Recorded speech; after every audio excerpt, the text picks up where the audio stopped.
Bonjour à tous, nous allons nous intéresser aujourd'hui à la façon de prouver lorsqu'on a une droite avec son équation réduite si un point ou non appartient à cette droite.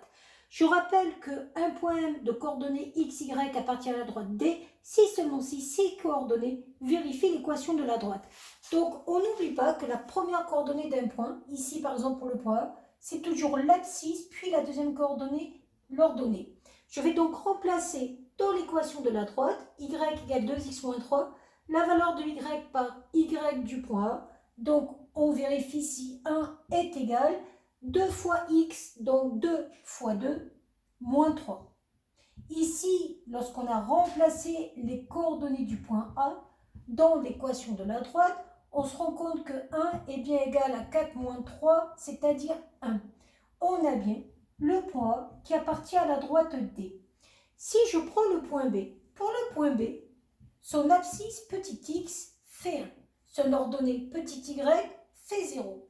Si je prends l'équation de la droite et que j'essaye de remplacer les coordonnées dedans, y je le remplace par 0, égale 2 fois 1 pour le x, moins 3. Or, je me rends compte que 0 n'est pas égal à 2 moins 3, c'est-à-dire moins 1. Je vais donc barrer l'égalité précédente.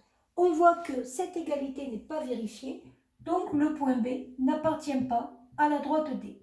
J'ai fait un petit graphique pour déjà tracer la droite. Cette droite, elle a une ordonnée à l'origine de moins 3.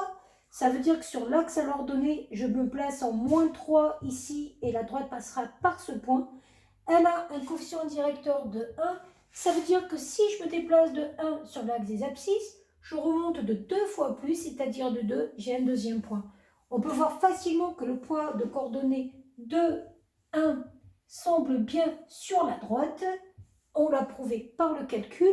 Et le point B de coordonnées 1, 0 ne semble pas sur la droite. Et on l'a aussi prouvé par le calcul. Voilà!